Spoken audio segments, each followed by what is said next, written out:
我死后70年，被一个不写作业瞎转悠的熊孩子薅了坟头草。离谱的是，还真让他薅出了宝。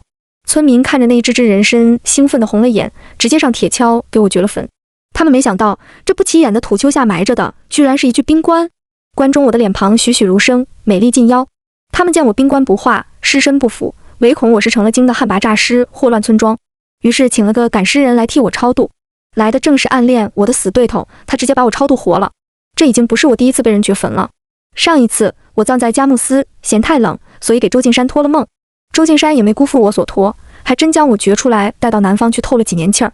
后来我倒在玉女溪，周敬山又想把我往回埋，没想到棺绳走到白城就断了。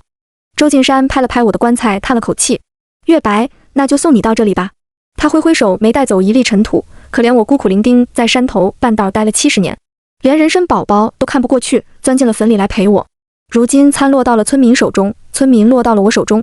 这兵咋这么邪门呢？不会画的吗？这人到底死了活着呀？怎么看怎么怪异。眼睛睁的这老大，该不会死的冤屈，要变成厉鬼杀了我们吧？他胸前那块玉佩得是和田玉吧，一看就很值钱。说这话的被挨了一掌。钱，都什么时候了，你还惦记钱？打人的是这个村子的村长。村长看了眼手中根须分明的人参，脸上再没有一丝挖到宝的喜悦。他在人群中找啊找，找到了一个弓背躲藏的男人，大喝一声叫住他：周阳，你说现在该咋整？周阳头都要埋进土里去了。他一向自诩村子里的风水之王，喝醉酒时还曾慷慨激昂地吹牛屁，往上数几百年。我的嫡亲祖宗还是北宋时期著名的赶尸人周卷。可惜周阳不是什么赶尸人，他顶多算是个半吊子仙儿。未破童子身的时候，歪打误撞帮着十里八乡的村子处理过几桩离奇事儿，如今孩子都仨了，本事早就还给了他祖宗爷爷。他确实是周家出身，但离本家那些人差得远了。像我这种情况，死了70年还跟活着似的，哪里是他能对付得了的？周阳不敢接话，嘴巴张了合了张，最后气不过一巴掌拍在身边的男童屁股上。叫你不写作业，叫你胡挖八挖，老子特么的把祖宗周卷喊起来也搞不定这个大麻烦。男童就是这一切事情的起源点，也是周阳的小儿子。至于周卷，好似我刚认识周敬山的时候，他正叫这个名字。周阳逼不得已，求爷爷告奶奶，还是拨通了本家的电话，祈求有个真正的大仙儿能来救救他们。周敬山赶来的时候，我已经在太阳底下晒了1天1夜了。冰棺没化，我的皮肤上却冒起了一层汗。若不是还控制不了自己，我还真想诈尸了。周敬山站在我棺前，还是那副20多岁的模样，五官分明，骨相优越，眼角勾得微长上挑，越看越像个南狐狸精。我忍不住咒骂，真是个红颜祸水。意外的是，这句话竟然从我死僵的口里飞了出去，惹得周围的村民哇哇乱叫，抱成一团，直喊诈尸了。周敬山隔着冰棺盖子点了点我的鼻尖，安分点，我带你走。当年我死在异乡，本该落叶归根，可周敬山非说我没死，只是病了，不必大费周章运回南康，省钱吧。我觉得周敬山就是个老奸巨猾的臭狐狸，他是故意这么对我，想让我活得久，又不想让我过得好。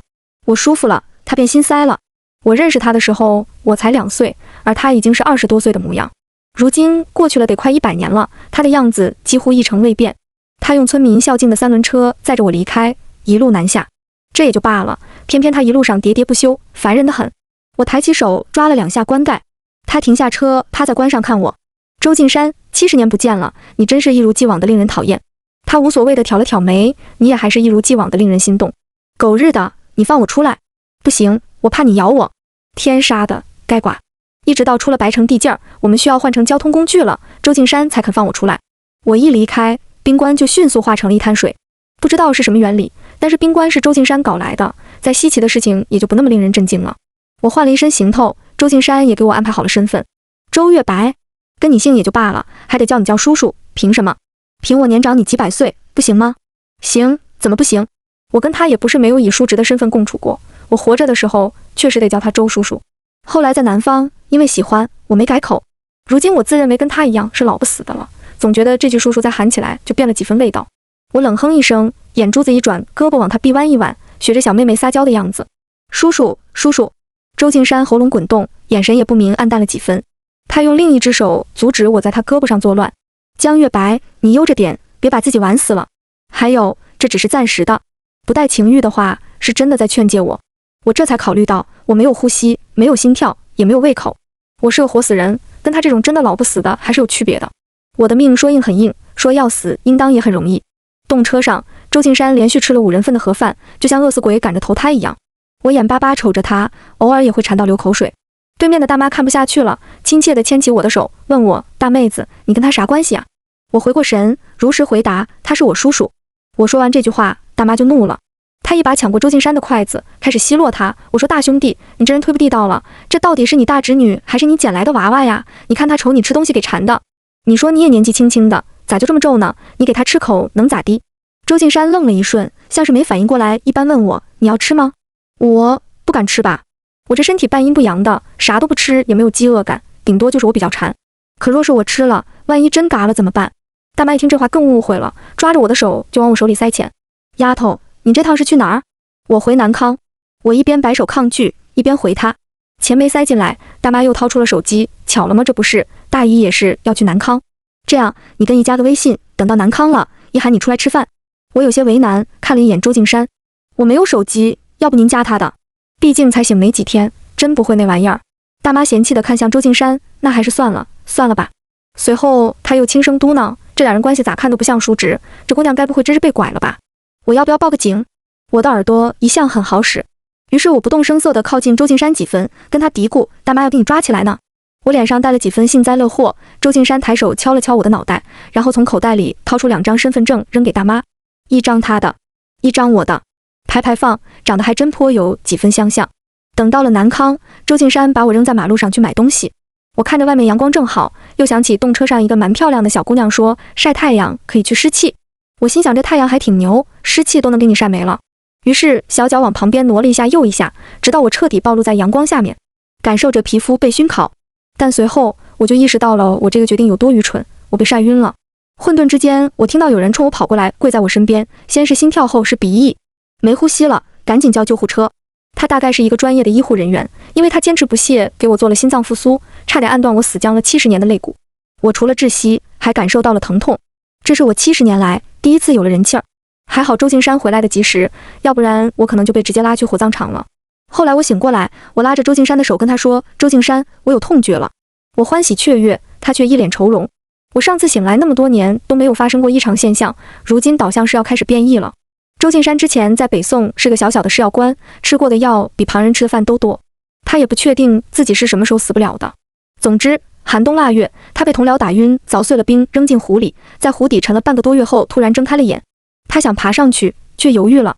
当时知道后，我还曾打趣他，那么多朝代都追崇长生不老，你但凡说一句，搞不好就能混个官当当。周敬山却说，我每天吃的药有上百种，谁知道是哪颗药显了灵，我敢说吗？毕竟他那种情况都不是长生能解释的了的，到时候官混不上，让那些丧心病狂的人生食肉骨也是可能的。如今歪打误着，所有人都以为他死了，岂不是也给了别的他机会？于是他想了想，干脆死遁，还混上了邪门的风水圈。他当时连个姓都没有，当药童的时候，所有人都叫他长奴。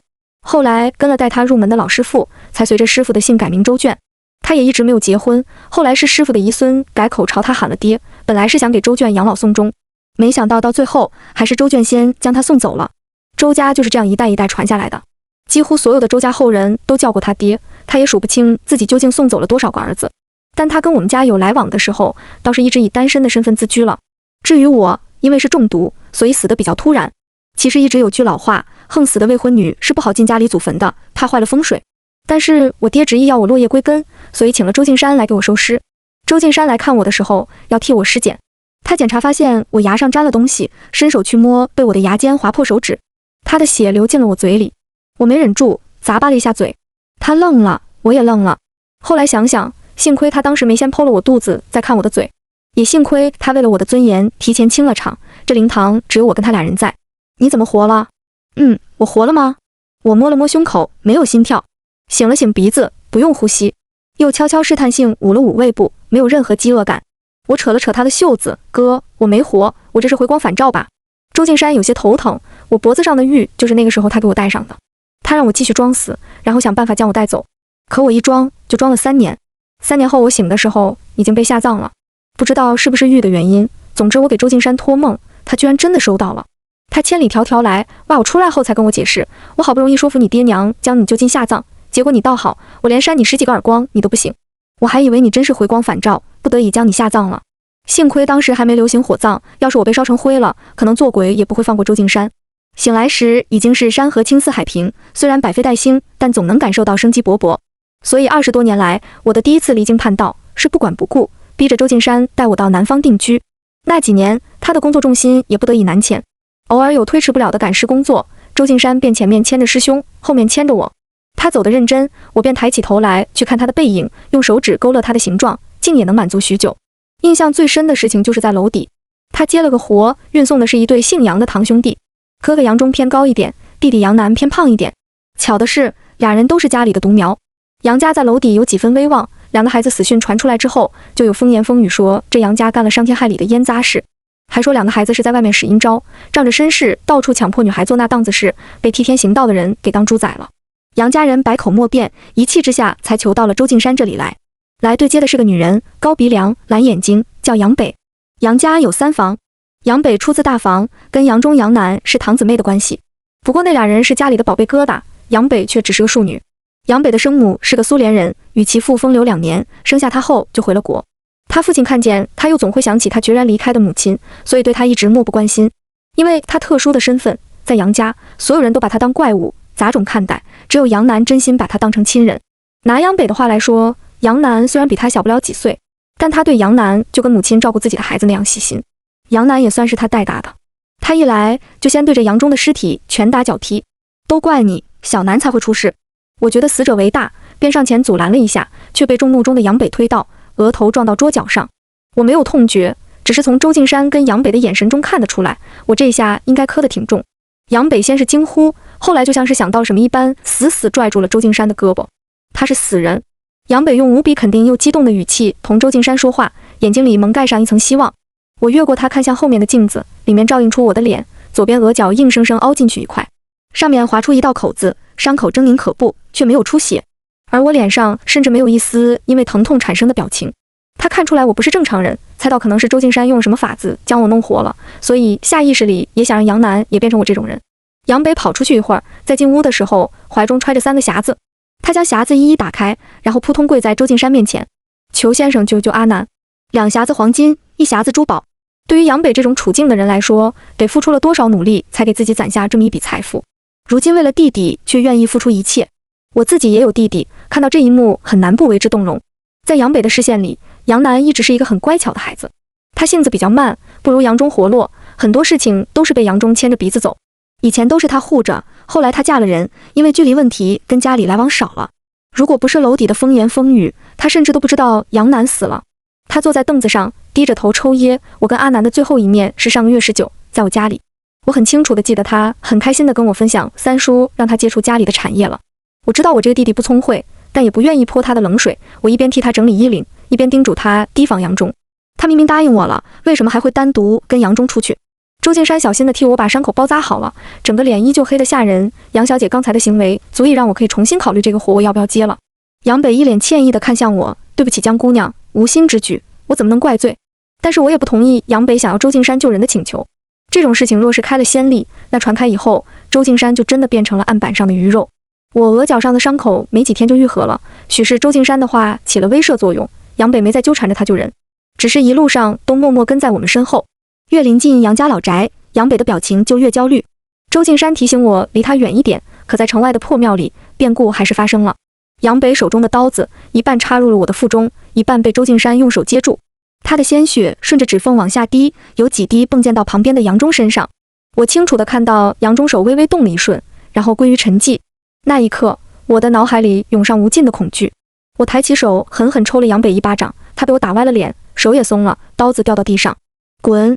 杨北也是第一次伤人，清醒过来后踉跄着跑了出去。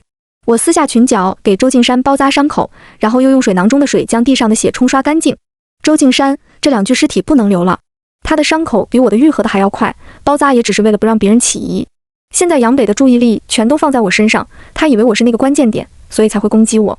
我焦急起来便有些语无伦次。我们今晚就把尸体烧了，然后分开跑。你只要回了周家去，他们就拿你没办法了。周敬山低头看着手上缠绕的布帛，然后问我，那你呢？我本来就是个死人，要不是为了我，你也不会接杨家这一单。这几年我已经快活够了，只要尸体烧掉，我们分开走，杨北就不会再来追我们了。就算他将事情捅了出去，所有人的目标也只会是我。周敬山的脸色彻底冷了下来，濒临暴怒的边缘。然后呢？然后我就当个缩头乌龟，躲在周家不出去，看着你被四处追杀。我用手去拽住他的胳膊，打算再劝劝他。周敬山，你不要耍小孩子脾气。就算他们抓到了我，只要是一次，便知道我没什么用。若是他们真想杀了我，大不了我再找个棺材躲一躲嘛。周敬山借着力将我拉向他，我低下头，看见一只大手掐在我的腰间，指腹越来越用力。他微微凑近我的耳边，语气中带了几分我不曾见过的克制。江月白，你的命是我的，我不叫你死，谁也动不了你。我们把尸体上淋上桐油，然后一把火点燃了破庙。周敬山带着我又一路往北逃，躲过了一波又一波的追击。我终于不得不承认，自己好像确实成了周敬山最大的负累。我甚至开始想，要是我不醒来，是不是会好一点？以周敬山的本事，肯定不会让人发现他的秘密。可能因为心里开始想着死，身上的阴气就越来越重，身体也明显的开始变得虚弱。终于，在路过玉女溪的时候，我又死了。因为前面有了一次经验，周敬山也没有表现出慌乱或者紧张。他将我放进冰棺之中，手轻轻碰了碰我的脸，月白，等我来接你。然后便将我往佳木斯搬运。至于为什么还是佳木斯，他非说佳木斯的土地好养人，原因是我上次醒来皮肤吹弹可破，不说话还有了几分女人样子。我不信邪，不等到达目的地，便着急忙慌下了车。那时候他用复杂的语气跟我说，你确定你选这里？等葬好后，看着四周荒草杂生了无人烟的样子，我怒了，你怎么就不能再劝劝我？大概活得久了，往事回想起来总也说不完。我跟着周敬山进了一栋别墅里，中式装潢，墙壁上挂了不少字画。我一眼就看到了堂中的那幅字：落尾秋啼金锦兰，微霜凄凄殿色寒。孤灯不明思欲绝，卷眉望月空长叹。这是我写的，竟然落到了周敬山手中。周敬山见我一直盯着那幅字，解释道：当年你的遗物也没法千里迢迢送回南康，都扔掉又很可惜，所以我挑拣了一些。这幅字是保存下来最久的。只是没想到，一到佳木斯便被附身贵族誉为南方书吏的江大小姐，居然也会写情诗。我脸色微微泛红。这幅字是1943年9月初时写的。什么？周敬山没有听懂。8月26，你来南康同父亲商讨事宜。9月初9离开第二天，我写下了这首诗。那是我第二次见周敬山。我17岁，而周敬山依旧是20多岁的模样。父亲叫我称呼他周叔叔，我的舌尖频频碰触牙齿，却怎么也不能将这3个字喊出口。因为我发现，比起做长辈，我更希望自己能跟他做平辈。我不知道他有没有娶妻生子，我只知道情不知所起，一往而深。父亲没空的时间，都是我陪着周敬山在南康闲逛。当然，身后的小萝卜头江川被我自动忽略掉了。他走前的晚上，我忍不住拽了下他的西装下摆，然后认真地跟他说：“我认得你。”一个2岁的孩子本应该没什么记忆，但不知道什么原因，我就是记住了周敬山。周敬山有些诧异，但还是笑着捏了捏我的鼻尖，像跟小辈那样轻悄悄对我说：“这样的话，还得请月白替周叔叔保密呀。”我猜他可能是不信，但我却因为他这句话心悸了很久。我在夜间想起自己跟他的小秘密，辗转难眠半宿，最后认命起来挑灯题字，题的就是眼前的这幅。后来这幅字跟着我颠沛流离5年多，兜兜转转，也算是送到了我想送的人手里。周敬山没有说话，只是看我的眼神多了几分探究。毕竟他是活了几百年的老妖怪，什么样的人没见过？纵然后来他再见我时，也会像撩拨女人那般撩拨我几句，但那是陪我在南方那几年的习惯使然，我懂得的。我怕他尴尬，又补充道：“不过你放心，70多年过去了，我现在心如磐石，对你没有半点非分之想。”如愿看到周敬山黑了脸后，我优雅地提起旗袍一角，边往楼梯走边说：“我住哪？我要粉色的公主房，还得朝阳，屋子里一定要有空调。还有，给我买台手机。”回眸一笑，求求叔叔了，叔叔很忙，叔叔没空搭理我。他将我安顿好，就开始应酬。我闲来无事，便偷偷溜了出去。我举着伞，好奇地看着南康的繁华，一没留神便撞到了人。那人也蛮不客气，扯着我的伞，搂住我的腰，便往旁边躲。我挣扎着，大喊：“臭流氓！姑奶奶的有你也敢开！”最后我俩连推搡带殴打，就进了局子。周敬山赶来时，对面那少年正红着脖子替自己辩解：“大姐，你看看我，我可是江玉白，我都说了这是场误会，我怎么可能开你的油？我管你是江玉白还是江玉黑，你就说你是不是搂我了，摸我了？你不认识我？”江玉白一脸崩溃，好似我不认识他这件事比我把他送进局子里还要让他不能接受。你是什么天仙吗？还要姑奶奶认识？话没说完，肩膀就被周敬山拍了。我瞬间委屈起来：“周敬山，你怎么才来？”江玉白也傻眼了：“周叔叔，你认识他？”我们几个走出公安局的时候，小警员还不忘在后面叮嘱：有问题要及时解决问题，能用沟通解决就不要随意动用拳头。我们仨点头哈腰，又拐进了咖啡馆。你是说这个玩意是江川的重孙子？我指着江玉白，有些不敢相信，姑奶奶还就真成姑奶奶了。江川是我的弟弟，按理说现在应该嘎了，但是不出意外的话就意外了，他还活得好好的，即将要过90大寿。我满脸复杂的看向周敬山，你给江川也喝血了。周敬山没忍住给了我一个暴力。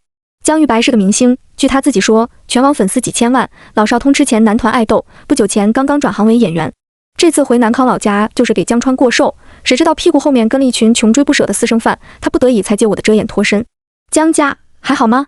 我觉得我的情感退化了不少，醒来这么久，回南康也快半个月了，我竟从未生出过心思去江家老宅看一眼。当年我带着江家的生意扎根佳木斯开拓市场时，江川才15岁，他死死拽住我的衣角，不想让我去，因为东三省那时已经沦陷，他担忧我。那时候我答应他一定会回来见他，可是我食言了，那一面成了我们的最后一面。我拒绝了江玉白邀请我去参加江川寿宴的想法，他毕竟都90了，见了我难免会情绪激动，为了他还能再过几次大寿，我还是不见他的好。只不过还是发生了个小插曲，江玉白在大街上同我拉扯的照片被狗仔发上了网络，引起了很大的骚动。家喻户晓的前男团成员江玉白与神秘女友同回老家，疑似好事将近。同时期上热搜的还有周敬山，周氏总裁一掷千金为博美人一笑，拍卖会上拍下1000价手链。我一边吃自己的瓜，一边吃周敬山的瓜，心里泛起酸涩。好吧，我承认，我羡慕死了能让周敬山送手链的那个人。所以周敬山出门后，我选择了乔装跟踪。我坐在出租车上，眼睁睁看着他半道接了个美女，然后去了南康最大的风月场所天上人间。我刚要跟着进去，却被江玉白一个电话打断了。姑奶奶，江湖救急，江川个狗东西，90岁了，整天啥事不干净玩手机，毫无意外的也看到了我跟江玉白的照片，并一眼认出了我。不，他并非知道那是我，只是觉得太巧了。重孙找了个女朋友，模样竟像他死了70年的亲姐姐。他激动地拍打着江玉白的大腿，非逼着他带我去他把我从宾馆里掘出来谈恋爱 BDO 22见他。江玉白捂着自己的腿，呲着牙嗷嗷躲。太爷爷，你激动就激动，干嘛拍我的腿啊？等我站到江玉白面前，他额头上的汗是真的冒出来了。我太爷爷的那副样子，都恨不得咱俩原地入洞房了。我抬腿踢了他屁股一脚，胡说八道什么呢？折老娘的寿！嘴上虽然这么说着，可手却不老实的给周敬山发去了消息，赶紧过来，我要跟江玉白原地入洞房了。没几秒钟，我笑了，对面回了个姑奶奶，你丫是真不怕折寿啊。周敬山赶到的时候，我已经跟江川会面了。江川拄着拐，保姆在旁边扶着，他颤巍巍向我走来。走慢点吧，一把老骨头了，别摔了。我话一说完，江家的小辈们全都朝我投来不太善意的目光。天地良心，我是真的关心江川，但这话从20多岁的我口中说出来，确实有点不太礼貌。江川倒是没太在意这些，他目光如炬地盯着我，连连感叹，像，太像了，就连脖子上的那道疤痕都跟我姐姐的一模一样。我不自觉地抬手摸了摸右边脸颊下靠近颌骨地方的那道纤细疤痕，原装的，可不得一样吗？这道疤痕是江川9岁那年非要去河里摸鱼，我不放心便跟着一起去了。这臭小子玩得不尽兴，干脆一脑袋扎了进去，好久没上来，吓得我顾不上会不会水，鞋子都没脱就往河里走，一边走一边捞，人没捞到，还不小心摔了一跤，恰巧这个位置摔到了石头上。江川跟着我往家走的时候，见我流着血白着脸，哭哭啼啼了一路，就跟哭丧似的。路上我嫌烦，实在忍不了，按着他在大街上揍了一顿。等回到家，江川又被父亲抽了几鞭子，但他竟然一声也没吭。从那以后，我脖子上多了这道疤，而江川再也没下过河。江川见我没有说话，想着跟我凑近乎，当个和蔼的老头，于是又说，你既然是玉白的女朋友，那么也可以跟他喊我一声太爷爷。他满脸期待，我嘴巴张了又张，欲言又止。江玉白赶紧拦到我前面来，太爷爷，您误会了，周小姐她不是我女朋友。总之，周敬山来的时候，江川已经开始逼着他孙子认我为干女儿了，脸上大有一副做不成我江家的儿媳妇也必须做我江家女儿的表情。周敬山风尘仆仆，大步将我从江川手里捞出来，跟他一起去天上人间的家人在后面跟得气喘吁吁。周叔，鹅敬山，你怎么来了？江家跟周家的关系向来紧密，江川也算是周敬山看着长大的，平日里江川是得恭敬地喊他一声周叔。但江川的视线挪到周敬山身后的家人身上，这位是……我顺着他的视线看过去，冷嗤了一声。周敬山看到我的表情，皱了皱眉，然后回应江川，乡里家的大小姐，乡里婉。我没听说过乡里家，想来是我死后才发展起来的家族。我的兴致不高，江玉白倒是多看了乡里婉几眼。来都来了，也不能空着肚子走，于是我们3个外人坐上了江家的主桌。我在周敬山右边，乡里婉在周敬山左边，像左右护法一样。如果没有我旁边那个多动症患者江玉白的话，江川一边夹菜一边看向我们，难得破了食不言寝不语的例。敬山很少带女人出来，想想你的年纪，也确实是该找一个般配的姑娘谈婚论嫁了。面前这盘肉应该不好吃的。我咽了咽口水，绝对不是嘴馋。江老，你误会了，乡里小姐跟杜家那位公子上个月就已经定亲了。哦，是吗？没听说，哈哈。江川有点尴尬，又将矛头转向江玉白，你也老大不小了，非要去当什么明星，我就不说了。你今年必须给我找个重孙媳妇回来，我看小周就不错。江玉白听到向李婉已经定亲了的时候，神色便有些低落。听到江川的话，他将我往周敬山那边推了推，装着扬起一脸坏笑。太爷爷，有没有种可能，周姐姐跟周叔叔是一对呢？我差点被自己的口水呛死。周敬山不知道哪根弦坏掉了，一边替我拍背，一边附和江玉白的话，我确实在追求周小姐。江川满脸可惜，按理说周小姐的年龄跟玉白也很相当，敬山你这操作实在是有些老牛。后面的声音越来越低，几乎不可闻，但我已经看出来江川想说什么了。我心想，你要真撮合我跟江玉白，那才是真正的老牛吃嫩草，遭雷劈那种。一顿饭下来，只有我一口都没捞着，还得舔着脸咬着后槽牙跟他们笑着解释，我辟谷。心里实际上已经将周敬山跟江玉白骂了个对穿。周敬山开车来的，走的时候得将我也捎走。我看了一眼副驾驶，翻了个白眼，利落爬到了后排。周敬山的手已经搭在了驾驶室门把上，见状挑了挑眉，竟也跟着上后排。乡里婉，好，合着我成了司机。你要不要脸？别闹，带你去个地方。去的是我下午想进没进城的天上人间。乡里婉一进这里就跟换了个人似的，他清了场子，右手指尖夹上着一支雪茄，云里雾里间美得不可方物，颇有几分女强人的韵味。70年前，我也像他这般自信，替家里打理着重要的产业，虽抛头露面，但逍遥自在。之所以横死，也是着了对家的道。好在他们一没割我喉，二没捅我刀子。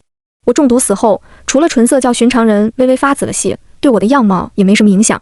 于是我重新重视起眼前的这个姑娘，少眼智齿，琴手峨眉，看上去比我要小2岁，穿着跟我不同色的旗袍，举止投足尽显女人味儿。这样一对比，我就好像个只会将你大爷的老子挂嘴边的粗鲁小姐，落魄的粗鲁小姐。我们刚坐下，周敬山就抬手将我脖子上的玉摘下来，递给了乡里婉。乡里婉拿起玉坠细细看了一番，似乎拿不定主意，我需要回去确定一下。玉要是真的，咱们俩的协议就奏效。乡里婉当晚就带着玉坠飞走了，留下个管家安排我们暂时在天上人间住了下来。我戳了戳周敬山的胳膊，小声问：那玉什么来头？我都带过了，二手的又送人不好吧？这块玉是我死了又活那会儿，周敬山亲手替我戴上的。他跟了我70年，戴在我身上就跟与我融为一体了一般。就这样摘了下来，说实话，我心里还有些空落落的。周敬山坐直了身子，认真同我讲起这块玉的来历。春秋时期，有一个不起眼的小国令国，传说他的国主风起衔玉而生，玉的光泽照拂了子民。在那个人均寿命不足40的年代，令国可以说是人人高寿，所以也被称作长寿国。虽然后来令国消失得无影无踪，在历史上也没留下一星半点的痕迹。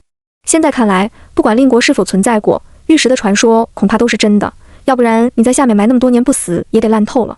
周敬山一说完，我捂住嘴，差点没让自己吐出来。要真是如你所说，这玉的他妈的经历了多少人的嘴中啊！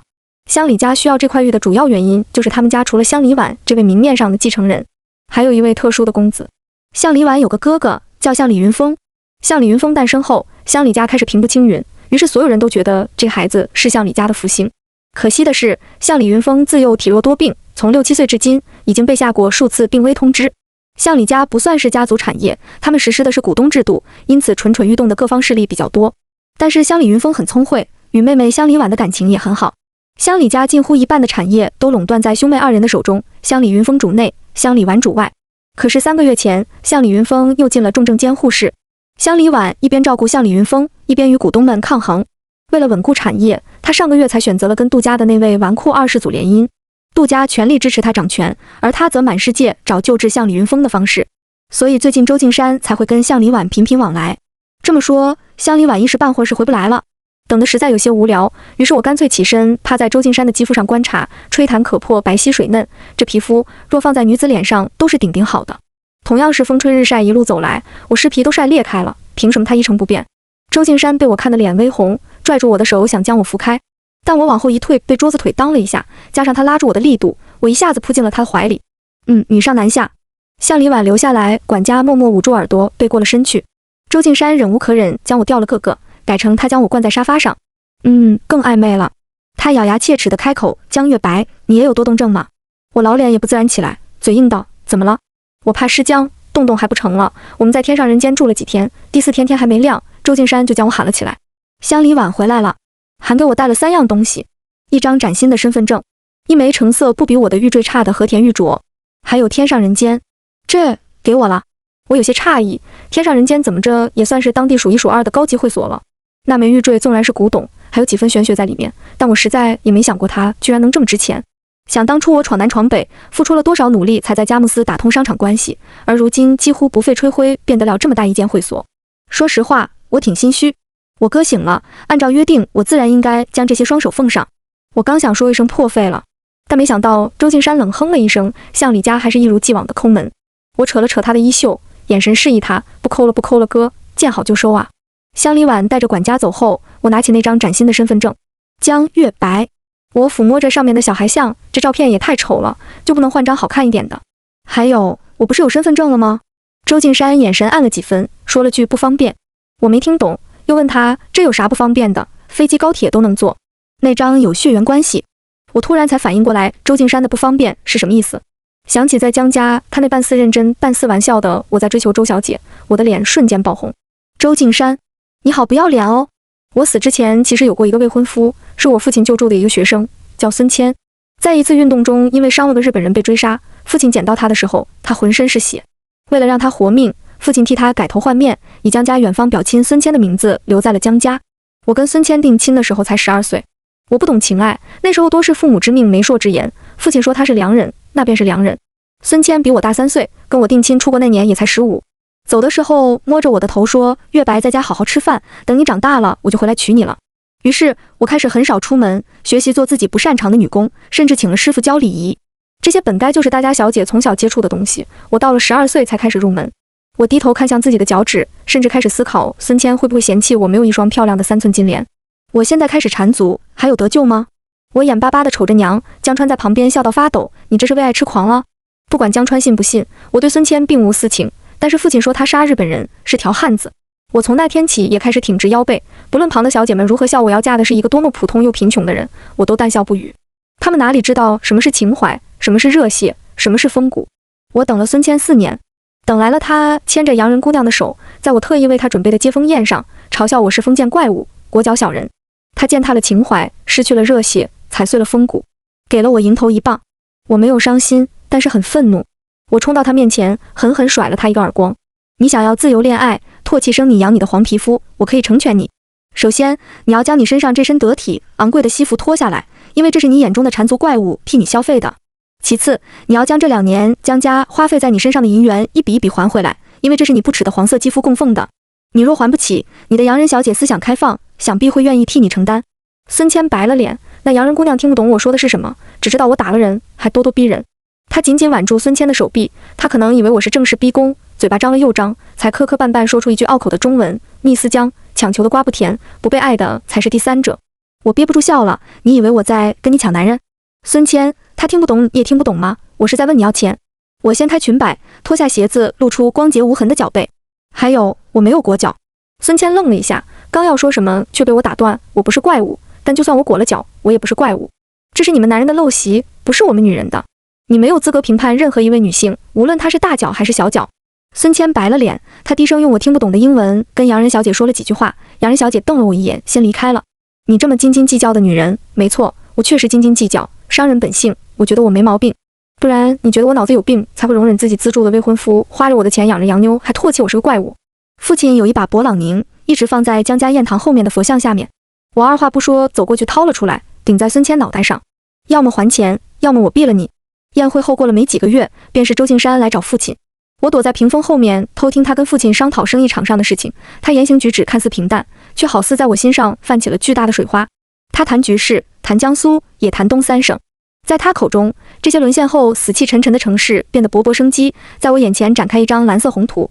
这几年我也没少跟父亲一起管理产业，本来就对扩疆扩土很感兴趣，更何况日本人还没被打跑，国共关系也很紧张，内忧外患，我们这些商户受不住国府一次又一次的剥削。如果能将产业扩出去，也算是替江家谋一条更好的出路。听了周敬山的话，更坚定了我北上的心。于是当年入冬，我去了佳木斯，而现在周敬山就坐在我面前，认认真真地表达了喜欢我的意思。我眼神复杂地看向周敬山，有些迟疑地开口：周敬山，你应该清楚，我有未婚夫的。我虽然喜欢他，但是也从未敢想过要他也同等的喜欢我。在名声上，我还有已定未退的亲事。当年孙谦还不上钱，我也不能真毙了他，于是跟他签了协议，让他在江家打白工。啥时候钱还完了，啥时候跟他解除婚约，放他离开。结果没等到他还完钱，我就死了。所以这门亲事跨越了70多年，也还未正式解决。你若是想说你那个短命的不知道骨头有没有风干钙化的负心汉未婚夫，我劝你还是闭上嘴。我看着他的侧脸，不自觉咽了口水。周敬山，你真的要跟我谈恋爱？得到他肯定的点头，我毫无负担摩擦着双手扑了上去。他对我的过往了如指掌，礼尚往来，我仅仅只是扒光了他的衣服，没毛病吧？周敬山不设防，没一会儿便袒露着胸膛，皱着眉头看向坐在他腰腹上的我，你想做什么？没感受过风月萎靡吧？你既然是我男朋友，那陪我睡个觉应该不是什么难事吧？我可怜巴巴拽住他的裤头，我没有心跳，没有呼吸，也不能吃东西，说不定某一刻就死了。哦，不对，我现在就死了。我是说，我可能下一次死了就醒不过来了，你懂吗？我眼神越来越朦胧，抬眼看向周敬山，看了10分钟，我没松手，他也没松手。我怒了，你是不是不行？我想起他几百年也没娶过妻，说不准是真的不行。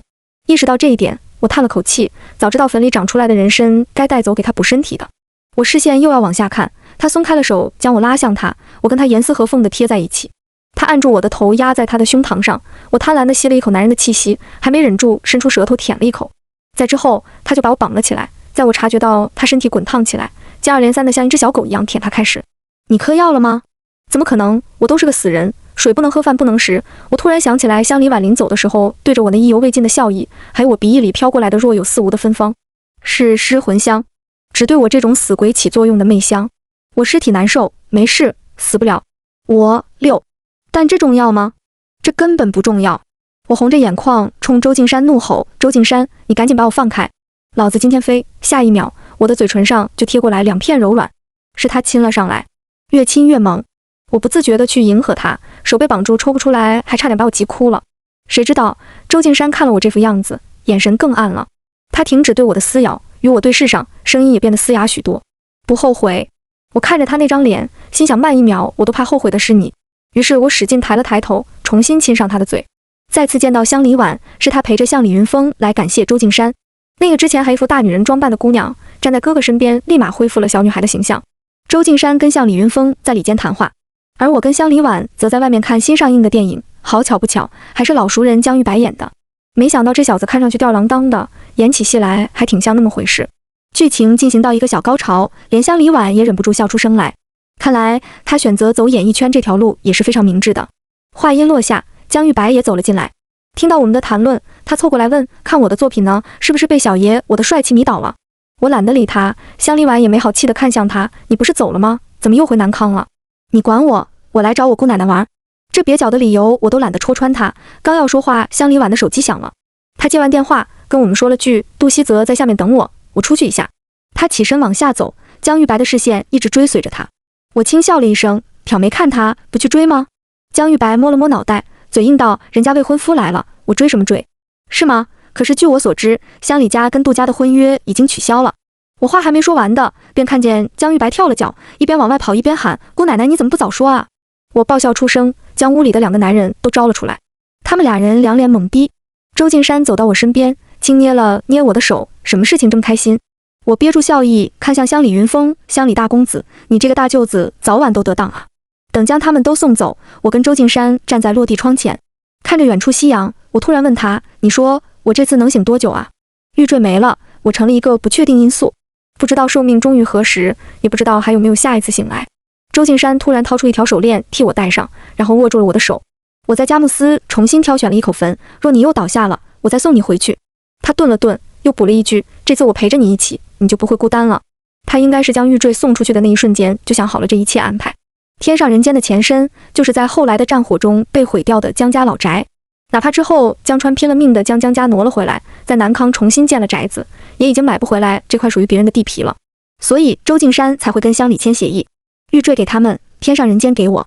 但至于死后葬在佳木斯，我真的觉得已经是周敬山的执念了。我看了看手上的玉石手链，这应该是当初他跟乡里婉传绯闻时拍的那条。我心里很开心，但还是瞥了他一眼，没忍住吐槽，佳木斯是有你什么难忘的家人吗？每次都要往佳木斯走。佳木斯的土地好，养人。他意有所指地看着我说。我顺着他的目光看向自己，红着脸在他的腹肌上掐了一把。流氓。喂，姜月白，咱俩谁更流氓啊？番外，江川，阿姐的噩耗传来时，娘打翻了自己最喜欢的一套茶盏。瓷片划破了他的手指，他却浑然不觉。这怎么可能呢？日本鬼子都被打跑了，怎么我姐姐偏偏就死了呢？那一段时间，爹娘就像瞬间苍老了10岁。因为姐姐的丧葬问题，我爹每天都能跟族里的叔伯吵翻天。月白是未嫁女，横死在外面，这应该就地安葬，绝对不能回来。二伯兰在爹面前大有一副哪怕爹要杀了他，也不能去接阿姐回家的样子。横死的女儿拜风水，江家百年基业，不能因为阿姐坏了规矩。那晚，我爹躲在宗房里，哭得像个孩子。我猜他肯定是怨恨自己，没护好自己的女儿，也不能让她回家安息。第二天，阿爹又去了一趟族里。回来时，他跟我说：“小川，日后你一定要出息一些，不要让你姐姐失望。”我才知道，阿爹为了让姐姐回家，交出了管家权，放弃了族里产业的竞争。阿姐可以回南康，但我们不能去接。回来以后，她也不能进祖坟。去接阿姐回家的人选成了难题。她有个名义上的未婚夫，但那个人狼心狗肺，阿姐本就不相般配。他听闻阿姐死讯后，竟来江家门口叫嚣阿姐死的解气，被我按在地上打得呼爹喊娘。若不是周敬山，可能那天我就将他打死了。周敬山主动请缨去接阿姐，佳木斯于他来说也算地熟，而且我们都知道他很有本事，是周家最有名的赶尸人。虽然后来周家也转为行商，但是赶尸的老本行一直没落下。他曾说过，周家人的职责就是让那些有家回不得的人能够光明正大的回家。在那个年代，已经很少有人能请得动他出山了。可是他也没能将阿姐带回来。他回南康后，跟阿爹在书房促膝长谈一整夜。在出门时，他又变成了一脸冷意的周敬山，而阿爹什么话也没说，只交代我给阿姐立了衣冠冢。在之后，南康受战乱波及，江家的产业受到巨大的损失，祖宅也被摧毁，爹娘相继离世。慢慢的，江家还是落到了我的手中。我娶妻生子，将江家重新振作起来。可哪怕我身边亲人再多，我也见不上阿姐的最后一面。随后的几十年里，我每次见到周敬山，都会不自觉地问一句：我阿姐还好吗？许是生不见人，死不见尸，哪怕所有人都说她没了，我心里总有一丝希望，希望她只是不能见我们，她还活着，她很幸福。周敬山从未回答过我。90大寿在即，我觉得我大限将至了。4世同堂，儿孙绕膝，人活到我这个份上，已经算圆满了。可我在网上看到玉白跟女孩的照片时，还是忍不住激动起来。那眉眼跟身形，多像从前一直站在我身前，不管风雨都能给我依靠的阿姐啊！我勒令玉白将人带了回来。他人就站在我面前，可玉白叫她周小姐，她不叫我，但她也不认我，连她的疤痕都跟阿姐的一模一样。纵然我知道，就算阿姐活着，她也该是垂垂暮倚的模样，怎可能如少女般一成不变？可周敬山不也没变吗？他是最后见过我阿姐的人，当年到底发生了什么？除了他，还有谁能答得上来？后来，周敬山匆匆赶来，我留下他们吃饭，席间故意撮合他与玉白，而周敬山几乎是没有思考地承认了自己跟他不一般的关系。我忍住了胸膛剧烈的砰动。送他们走时，我在周敬山身边，眼睛里饱含凄意。我再次问他：我阿姐还好吗？周敬山没有看我，他的视线一直盯着前面的少女，我以为依旧不能等到他的回答，但他突然开了口：他很好。我的眼泪瞬间落下。身后的小辈们不明所以，着急照顾我，我却摆了摆手，看着他们的车尾灯消失在黑暗中。没关系，我是看你们这些小辈和和美美的，开心。